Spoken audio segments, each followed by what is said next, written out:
dimanapun kita berada, saya percaya kebaikan, kemurahan, kasih sayang Allah selalu menyertai kita anak-anaknya. Kembali bersama dengan saya, Pendeta Dr. Hanas DTH dalam program Reministry. Kita akan merenungkan firman Allah yang sejuk, yang membuat kita semakin bertumbuh, berakar, dan berbuah dalam Kristus Yesus Tuhan kita. Terlahir sebagai seorang bayi di dunia merupakan keadaan yang harus diterima. Artinya, tidak seorang pun yang akan lahir telah menentukan siapa ayah dan ibunya sebelum terlahir. Tidak seorang pun dapat memilih untuk terlahir dari ayah dan ibu tertentu.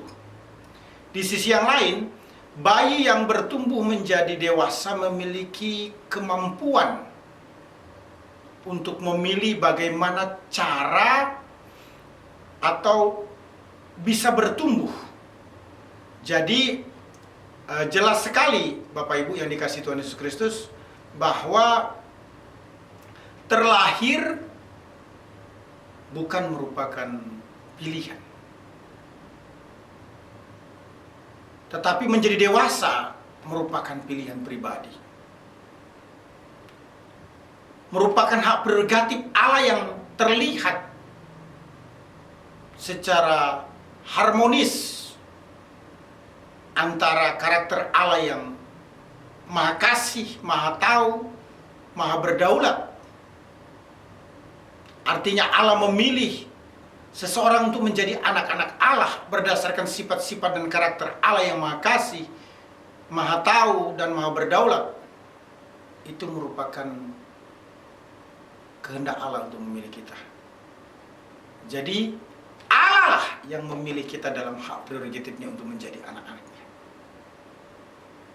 Tidak ada yang salah dengan itu. Namun, menjadi dewasa dalam Kristus itu merupakan pilihan dari setiap orang yang menuntut komitmen. Betul kita dipilih Allah merupakan hak prerogatif Tuhan. Tetapi menjadi dewasa merupakan pilihan atau komitmen kita secara pribadi. Itu sebabnya harus ada sesuatu yang diupayakan atau dikerjakan untuk bertumbuh menjadi dewasa di dalam Kristus. Tema renungan saat ini adalah menjadi dewasa karena bertumbuh dalam Kristus. Mari kita perhatikan Kolose pasal 2 ayat 13 sampai dengan ayat 14.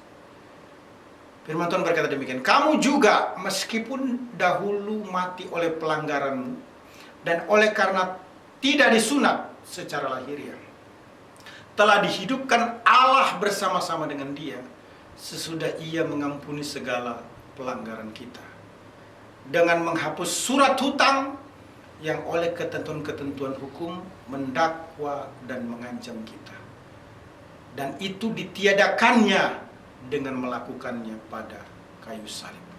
Umat Allah yang diberkati Tuhan, menjadi dewasa karena bertumbuh dalam Yesus Kristus dimulai dengan bertumbuh menjadi dewasa di dalam Yesus Kristus, dibuktikan dengan menghidupi kebersamaan dengan Yesus Kristus. Sebagaimana dijelaskan dalam Kolose pasal yang kedua ayat 13 bagian A hingga bagian C. Kamu juga meskipun dahulu mati oleh pelanggaran dan oleh karena tidak disunat secara lahiriah, telah dihidupkan Allah bersama-sama dengan Dia. Bagi orang-orang bukan Yahudi, penyunatan memiliki makna tersendiri, yakni menunjuk pada keterasingan mereka sebelum menjadi umat Allah, dilambangkan dengan keadaan tidak disunat secara lahiriah. Sebagaimana dijelaskan dalam Efesus pasal 2 ayat yang ke-11. Karena itu ingatlah bahwa dahulu kamu sebagai orang-orang bukan Yahudi menurut daging, yang disebut orang-orang tak bersunat oleh mereka yang menamakan dirinya sunat, yaitu sunat lahiriah yang dikerjakan oleh tangan manusia. Secara lahiriah, manusia yang berada di bawah kuasa dosa menunjuk kepada keadaan tidak bersunat, sehingga dinilai tidak bermoral. Percaya pada kebangkitan Yesus Kristus dipandang sebagai suatu tindakan yang menempatkan orang percaya menerima kuasa kebangkitannya, yang menjamin kepastian hidup kekal. Sebab realisasi pengampunan Allah itu dikerjakan melalui kematian Kristus. Melalui kitab Kolose, Rasul Paulus menunjukkan hak-hak istimewa yang sangat besar yang dimiliki oleh orang percaya melebihi orang-orang Yahudi. Kematian Kristus menjadi kehidupan umat Allah, berada dalam kebersamaan Kristus. Sebagaimana dijelaskan dalam Kolose pasal 2 ayat 13, bagian A sampai C tadi. Kamu juga, meskipun dahulu telah mati oleh pelanggaranmu dan oleh karena tidak disunat secara lahiriah, telah dihidupkan Allah bersama-sama dengan Dia. Keadaan berdosa adalah keadaan di mana setiap orang mati secara rohani. Mereka yang hidup di dalam dosa, mati di dalam dosa. Sama seperti kematian tubuh berarti terpisahnya tubuh dari roh, demikian pula kematian rohani, terpisahnya kerohanian dari Allah. Hal tersebut tentu tidak berkenan kepada Allah. Sebagaimana kematian tubuh berarti tubuh akan rusak dan membusuk, demikian pula dosa adalah kerusakan atau kebejatan rohani. Sebagaimana orang yang mati tidak mampu menolong dirinya dengan kekuatannya sendiri, demikian pula orang yang terbiasa berdosa tidak berdaya secara moral. Meskipun manusia mempunyai kekuatan alami atau kekuatan berakal tetapi tidak mampu, kekuatan itu menyebabkan dia memiliki kekuatan rohani. Itu sebabnya manusia perlu menerima kodrat yang diperbaharui, yang hanya bisa dikerjakan oleh Allah. Semua keadaan berdosa harus dipahami sebagai merujuk kepada dunia bangsa-bangsa, bukan Yahudi atau bangsa-bangsa kafir yang berada di bawah kuasa si jahat. Artinya mereka dahulu mati sebagai orang-orang yang tak bersunat secara lahiriah karena tidak mendapat bagian dalam ketentuan-ketentuan yang dijanjikan dan tanpa Allah di dalam dunia. Sebagaimana dijelaskan dalam Efesus 2 ayat 11 sampai dengan 12. Itulah sebabnya saudara-saudara, manusia tidak bersunat, maka menurut hukum Musa mereka mati dalam dosa-dosa mereka. Jadi bisa dipahami saudara, ketika seseorang tidak disunat secara rohani, maka berarti bobrok secara rohani, artinya mati rohani. Orang yang tidak bersunat dalam pengertian hukum Musa disebut sebagai orang mati karena berada di bawah atau patut menerima hukuman mati. Demikian pula para pendosa, karena kesalahan dosa berada di bawah penghukuman dari hukum Taurat, yakni mati, dihukum secara kekal atau masuk neraka, sebagaimana dijelaskan dalam Yohanes 3 ayat 18. Barang siapa percaya kepadanya, ia tidak akan dihukum. Barang siapa tidak percaya, ia telah berada di bawah hukuman, sebab ia tidak percaya dalam nama Anak Tunggal Allah. Menurut hukum Taurat, kita dalam keadaan mati karena kita tidak bersunat secara lahiriah. Secara rohani, hati yang tidak disunat disebut hati yang tidak dikuduskan. Tetapi karena Kristus kita dahulu mati dalam dosa, namun dihidupkan oleh Roh Allah. Jadi Kristus telah menghapuskan kesalahan atau semua dosa kita dan menghancurkan kekuatan atau kuasa dosa tersebut. Alkitab menyatakan kepada kita, umatnya, yakni dihidupkan bersama-sama dengan Dia, Kolose 2 ayat 13, yang terlihat melalui persatuan kita dengannya dan keserupaan kita dengan Dia atau hidup bersama dengan Kristus. Kematian Kristus adalah kematian bagi dosa-dosa kita, dan kebangkitan Kristus adalah kehidupan baru bagi kerohanian kita. Umat Allah yang diberkati Tuhan Yesus, Menghidupi kebersamaan dengan Kristus Yesus itu ditunjukkan dengan rela menderita karena Kristus, supaya dipermuliakan bersama-sama dengan Kristus di akhir zaman pada waktu rapture atau milenium nanti. Roma 8 ayat 17 memberikan penguatan akan hal tersebut. Dan jika kita adalah anak, maka kita juga adalah ahli waris. Maksudnya orang-orang yang berhak menerima janji-janji Allah, yang akan menerimanya bersama-sama dengan Kristus, yaitu jika kita menderita bersama-sama dengan Dia, supaya kita juga dipermuliakan bersama-sama dengan Dia.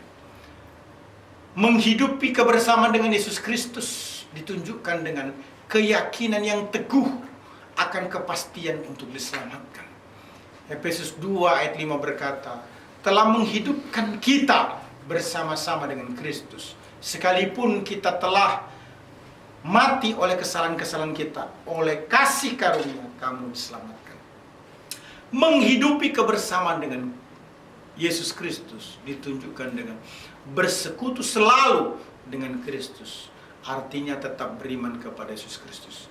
1 Korintus 15 ayat 22 berkata, karena sama seperti semua orang mati dalam persekutuan dengan Adam, demikian pula semua orang akan dihidupkan kembali dalam persekutuan dengan Kristus. Menghidupi kebersamaan dengan Yesus Kristus ditunjukkan dengan memprioritaskan hal-hal yang bernilai kekal. Kolose 3 ayat 1 berkata, karena itu kalau kamu dibangkitkan bersama dengan Kristus, carilah perkara-perkara yang di atas, di mana Kristus ada, duduk di sebelah kanan Allah. Umat Allah yang diberkati Tuhan, bertumbuh menjadi dewasa di dalam Yesus Kristus dibuktikan dengan menghayati penghapusan dosa dari Yesus Kristus. Ini merupakan bagian yang kedua. Kolose pasal 2 ayat 13 bagian D dan ayat 14 berkata, sesudah Ia mengampuni segala pelanggaran kita dengan menghapuskan surat hutang yang oleh ketentuan-ketentuan hukum mendakwa dan mengancam kita, dan itu ditiadakannya dengan memakukannya pada kayu salib. Melalui Kristus kita menerima pengampunan dosa sesudah Ia mengampuni segala pelanggaran kita. Dijelaskan dalam Kolose 2 ayat 13 bagian D. Pengampunan dosa menjadikan kita dihidupkan kembali dalam persekutuan dengan Kristus. Penghapusan dosa memberikan pengampunan dosa atas setiap kejahatan yang dilakukan oleh kita. Paulus menggunakan istilah surat hutang. Surat hutang atau sertifikat yang menunjukkan hutang seseorang, dan tampaknya mengacu kepada hukum Musa yang tertulis. Jika kewajiban membayar surat hutang tidak dilaksanakan, maka akan didakwa. Namun hal tersebut telah ditiadakan pada kayu salib Kristus. Surat hutang yang dibayar dalam konteks hukum Taurat Musa menunjuk kepada perilaku yang benar, tetapi hal tersebut tidak dapat memberi hidup dan kuasa untuk mentaati Allah. Sebagaimana dijelaskan dalam Galatia pasal 3 ayat 20-22.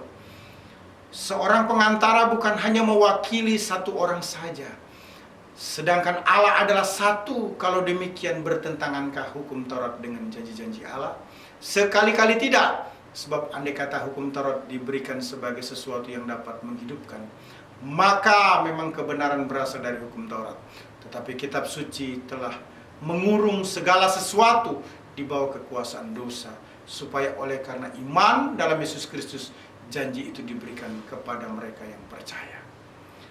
Umat Allah yang diberkati Tuhan, perjanjian yang lama sebagai suatu jalan menuju keselamatan telah dipakukan atau disalibkan, yaitu dihapuskan, dan Allah mengadakan suatu perjanjian yang lebih baik dibandingkan dengan perjanjian yang lama, yakni melalui Kristus oleh Roh-Nya.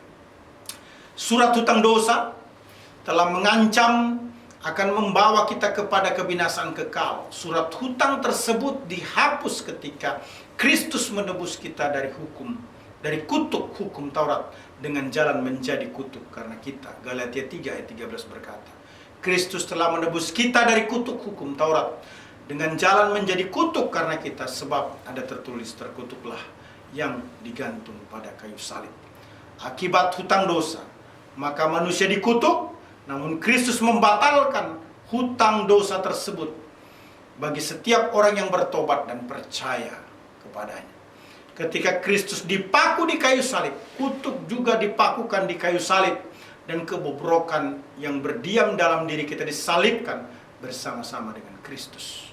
Surat hutang harus dipahami sebagai hukum keupacaraan. Surat ketentuan-ketentuan hukum, ketetapan-ketetapan upacara atau hukum Taurat dengan segala perintah dan ketentuannya. Itu merupakan kuk bagi bangsa Yahudi dan dinding pemisah bagi bangsa-bangsa bukan Yahudi. Tuhan Yesus meniadakan surat hutang dengan memakukannya pada kayu salib. Maksudnya ia membatalkan hutang tersebut supaya semua bisa melihat dan dilegakan bahwa hutang itu tidak lagi mengikat. Apabila wujud yang sebenarnya sudah datang, bayang-bayang pun juga menghilang, yaitu yang ditunjukkan dalam pribadi Yesus Kristus.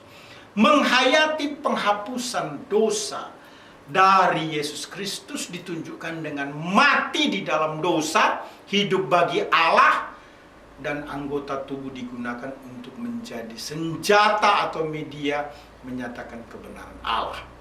Sebagaimana dijelaskan dalam Roma pasal 6 ayat 9 sampai dengan ayat yang ke-15. Umat Allah yang diberkati Tuhan, menjadi dewasa karena bertumbuh dalam Yesus Kristus menurut Kolose pasal 2 ayat 13 sampai 14 dicirikan dengan dua hal. Pertama, bertumbuh menjadi dewasa di dalam Yesus Kristus dibuktikan dengan menghidupi kebersamaan dengan Yesus Kristus.